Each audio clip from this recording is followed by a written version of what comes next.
10 de la mañana. Estás en sintonía de En Ruta a través de Nueva Vida 97.7 Lourdes. Una mañana muy movida, pero en esta hora tenemos una hora final donde tenemos la bendición de compartir esos temas que son de contenido y de crecimiento en nuestra vida personal. Y tenemos un invitado de lujo esta mañana. Óigame, él es argentino de nacionalidad y un hombre, ¿verdad? Acaba de ser reconocido por su trayectoria como comunicador en Expolit, 40 años. Y es nada más y nada menos que el doctor Esteban Fernández, quien preside Bíblica LA, o Sociedades Bíblicas Internacionales para América Latina, hablándonos sobre el valor de las nuevas traducciones de la Biblia. Doctor, bienvenido a Puerto Rico. Gracias, Lourdes, gracias, Edwin. La verdad, un gusto estar acá con ustedes, amigos de la casa. Hace muchos años visito esta casa, esta radio, estas ondas. Orlando, Juan, son muy queridos para nosotros.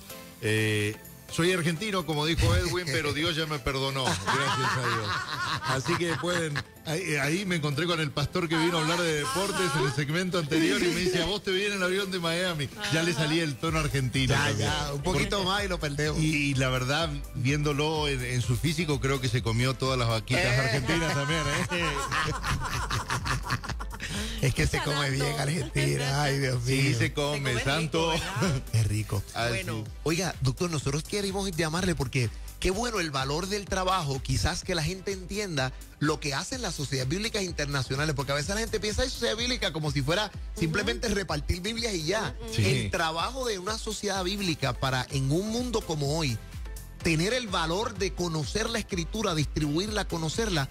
¿Qué hace Sociedades Bíblicas Internacionales por esa área del cristianismo? Como dijiste, la verdad, el entregar una Biblia impresa a una persona, a un nuevo convertido o a alguien que está visitando nuestras iglesias, es la tarea final de la cadena que empieza muchos años antes y que había empezado en la mente de Dios y en el corazón de Dios desde el comienzo. Dios es un Dios en nuestra fe, es un Dios que se quiere comunicar personalmente y es un Dios que se quiere comunicar y lo ha hecho a través de la palabra y de la palabra viva de Jesucristo. Mañana voy a tener una serie de talleres en Pura Vida, que de hecho es la actividad que estoy haciendo aquí en la isla. Y el domingo voy a estar predicando ahí sí, Edwin va a ser mi chaperona ahí, vamos a estar. Y el mensaje que tengo es una bendita traducción. Jesucristo es la mejor alegoría de una traducción. ¡Wow! Esto me voló la cabeza. Me voló la cabeza porque Dios no solamente trató de ser un ser humano, se hizo. Se encarnó. La encarnación es un proceso de traducción. Oye, wow, tremendo.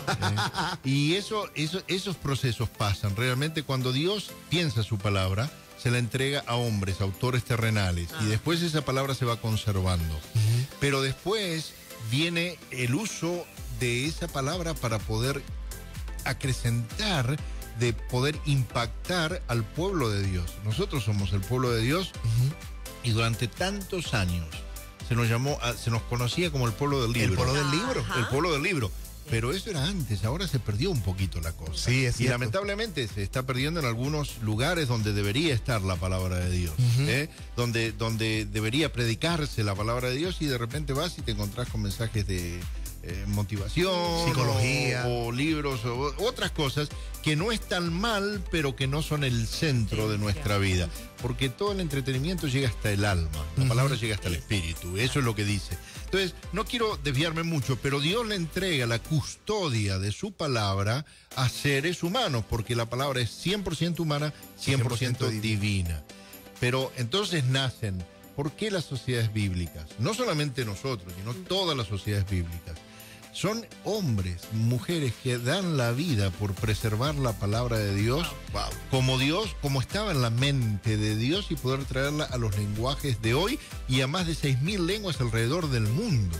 Porque imagínate, la palabra no serviría si no la entendiéramos. Claro. Yo, por ejemplo, no hablo hebreo, no hablo griego, no hablo arameo, pero predico. Puedo llegar al corazón porque puedo llevar la palabra porque hubo un traductor que me trajo la palabra. ¿Cómo se decide con esto de las nuevas versiones?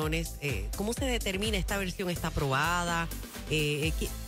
¿quién toma lugar en Bueno, esta decisión? nosotros en la iglesia evangélica no tenemos el imprimatur como hace la iglesia católica, que es más, digamos, donde ellos dicen, esta versión está aprobada para el uso de la iglesia o no, tienen varias versiones. Nosotros no.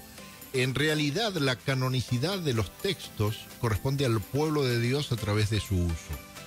Y por eso es que hay algunas sociedades bíblicas que traducen e incluyen en sus versiones los deuterocanónicos. No es el caso de nuestra sociedad bíblica. La Sociedad Bíblica Internacional es la única sociedad bíblica en el mundo. Nacimos en el 19 de noviembre de 1809, antes de la gesta libertadora de Latinoamérica. 1809. Produciendo Biblias y traduciendo ya y distribuyendo en ese momento, proveyendo las Biblias que William Carey iba a llevar a la India. A la India, wow, estos grandes misioneros. Pero somos la única entidad bíblica confesionalmente evangélica. ¿Esto qué quiere decir? Nacimos para servir a la iglesia protestante evangélica. ¿Qué quiere decir esto? Nuestro credo de fe, todos nuestros empleados, nuestros traductores, nuestros ejecutivos, todos tienen que firmar una declaración de fe donde dice que nosotros aceptamos que la palabra de Dios, inspirada para el pueblo de Dios, y ahí hacemos la diferencia, son 66 libros, 39 del Antiguo Testamento y 27. Entonces, a partir, eso ya nos pone un marco. Nosotros, por ejemplo, en nuestros equipos de traductores no podríamos tener sacerdotes o rabinos u otros que estén fuera de la fe, porque nosotros somos confesionalmente evangélicos de fe. Ahora, esto no es una crítica, es una diferenciación que hay que tenerlo muy, muy en cuenta. ¿Por qué? Porque tampoco la Sociedad Bíblica Internacional podría hacer toda sola el trabajo. Nosotros necesitamos de otras sociedades bíblicas. Y la entidad más fuerte y más respetada en el mundo de las traducciones no somos nosotros, es la Sociedad Bíblica Unida.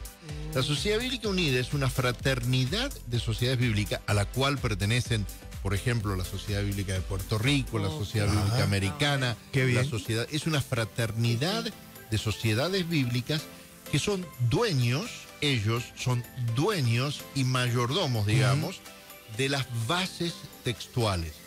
Cualquier sociedad bíblica que quiera ir a traducir y que sea seria en el proceso de traducción, tiene que ir a la Sociedad Bíblica Unida y decirle a la de Alemania, queremos usar el Antiguo Testamento hebreo estehuartense que está allá.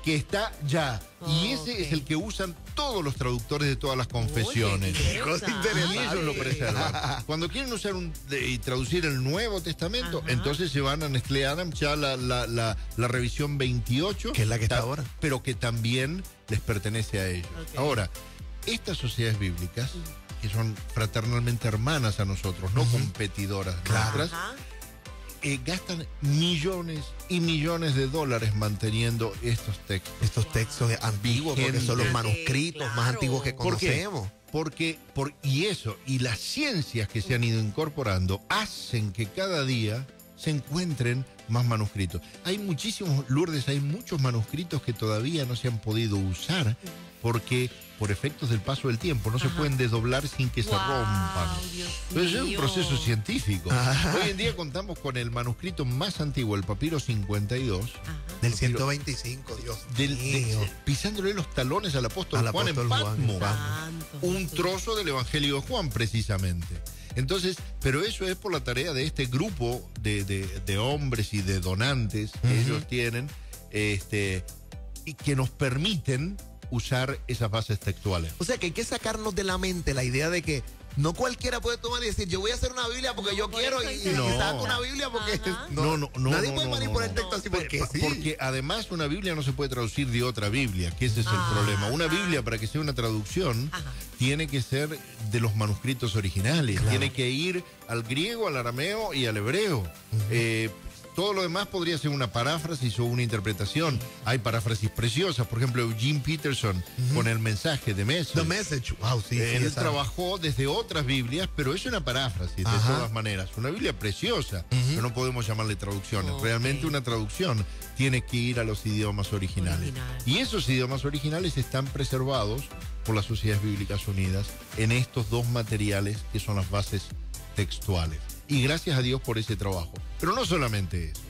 gracias a Dios, porque esto es algo que la gente no conoce. Claro, la idea, Pero estamos dándole luz a la gente de cómo ese proceso para que su Biblia usted la tenga en la mano y sepa el valor que Lo tiene. peor que yo digo, nunca use una Biblia que esté traducida por una sola persona. Okay. Y ahí viene el valor, Lourdes, de lo que es un comité de traducción. Ah. Y otra cosa que hay que desmitificar es esto. Las sociedades bíblicas, unas y otras, no son competitivas, son complementarias. Por ejemplo, cuando nosotros, que somos los mayordomos del texto de la Nueva Versión Internacional y de la Nueva Biblia Viva, The New Living Bible, esa es paráfrasis, pero la Nueva Versión Internacional es una traducción. Cuando comenzamos ese proceso de traducción, tuvimos que pedirle prestado a las Sociedades Bíblicas Unidas no solamente las bases textuales, sino los traductores, muchos de ellos. Okay. O sea, por ejemplo, el doctor Samuel Pagán, Alfredo Tepox, Edesio Sánchez, Samuel Escobar, el doctor Lara, tantos Jaramillo, y tantos que fue el otros. director. Bueno, Jaramillo pertenecía a nosotros. Y Esteban Voz, que ahora es el director mundial de traducciones de las Sociedades Bíblicas Unidas, comenzó entrenándose en la Sociedad Bíblica Internacional y trabajando en la nueva versión. ¿Por qué? Porque nos tenemos que prestar. Este es otro problema. No está habiendo traductores nuevos. Wow. Entonces, una Biblia, para que sea confiable, necesita estar manejada por un equipo de traductores. Que nosotros le llamamos Comité de Traducción Bíblica. ¿Qué hacen estos comités? Analizan el mejor texto posible en la actualidad para traer la palabra de Dios al mejor lenguaje posible para el público receptor. Porque el lenguaje no es lo que yo digo. El lenguaje se complementa cuando vos me entendés lo que yo estoy diciendo. Y esa es la belleza del mensaje de Dios. Que Dios, fíjate, cuando Lutero nos devuelve la palabra, que la saca de los claustros y se las da al pueblo de Dios, la traduce en un idioma que se hablaba en la calle. Exacto. Lutero podía haberla hecho en hebreo, él hablaba perfectamente latín, que era el idioma de la cultura y el idioma de los claustros, pero él pone en el lenguaje de la calle, porque un atributo de la palabra de Dios es que tiene que ser pública. Nosotros no le hacemos ningún favor a Dios poniendo un lenguaje evangélico adentro de las versiones.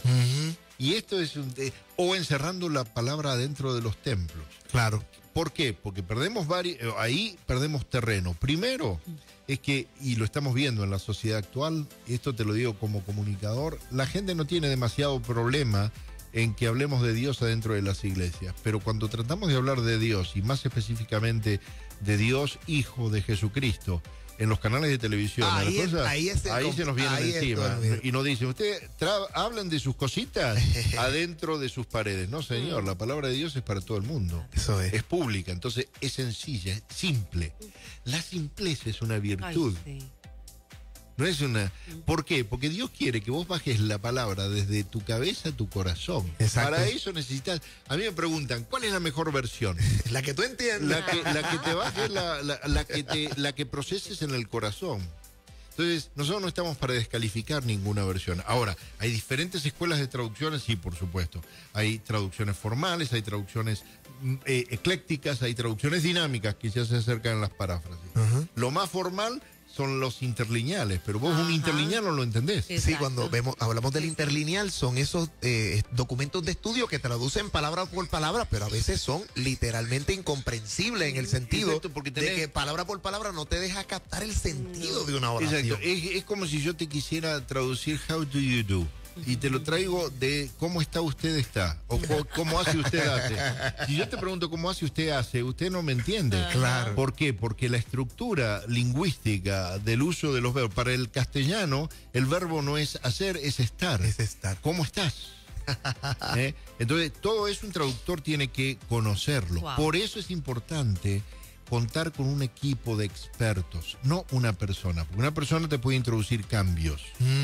Y hay que tener cuidado con los cambios adentro del texto. A veces se nos acusa injustamente de querer favorecer ciertas doctrinas, pero uno no puede favorecer doctrina, porque lo que manda es la palabra de Dios. Lo que el texto ha Lo que señalado. el texto hace. Entonces, hay especialistas en el Antiguo Testamento, hay especialistas en el Nuevo Testamento, pero dentro del Antiguo y Nuevo Testamento hay especialistas en lenguaje apocalíptico y hay especialistas en poesía. Interesante, Y hay de verdad, especialistas en profundo. narrativa. ¿Qué tiempo puede tomar a Hacer ese una comité hacer una traducción? Bueno, la nueva versión tomó más de 10 años. 10 años. Sí, porque no estaban los avances que hoy tenemos, que otra vez se los tenemos que agradecer a las Sociedades Bíblicas Mundiales Unidas, que repito, no somos nosotros, pero nos prestan todos los beneficios, que han creado un programa extraordinario que se llama Paratext.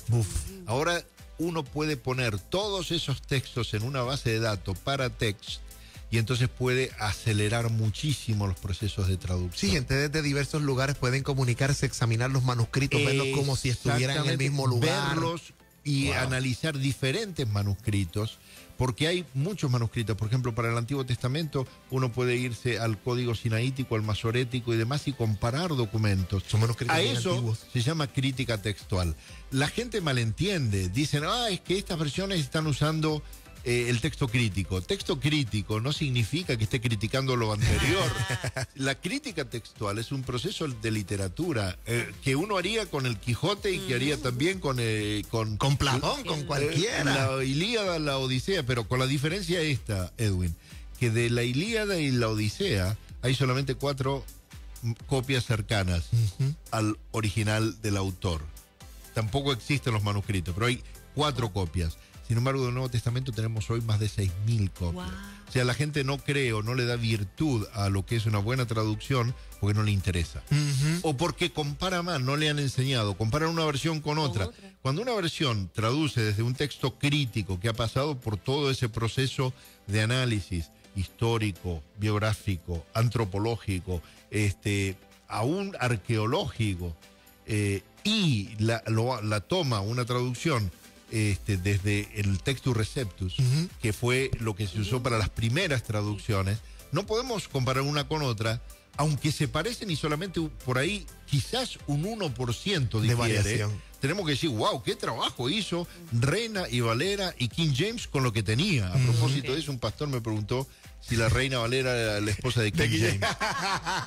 Miren, nosotros estamos escuchando al doctor Esteban Fernández, estamos aquí absortos, pero a la vuelta nosotros vamos a hacer diversas preguntas. Queremos hablar, que usted pueda hacer sus preguntas sobre la Biblia y vamos a preguntarle sobre el texto del NBI, ¿verdad? Porque sabemos que hay gente que tiene alguna información, algunas preocupaciones sobre omisiones o si un texto es mejor que otro, si uno viene a desplazar. Y hay algunas como informaciones que debemos trabajar, porque yo creo que Dios ha puesto diversas versiones de la Biblia para que nosotros podamos estudiar la misma, comprenderla y a fin de cuentas poder enamorarnos todavía más de nuestro Dios. Hacemos una pequeña pausa, pero regresamos rapidito. Esto es En Ruta a través de Nueva Vida 97.7. Claro que sí. Claro que sí. Claro que sí. Escucha.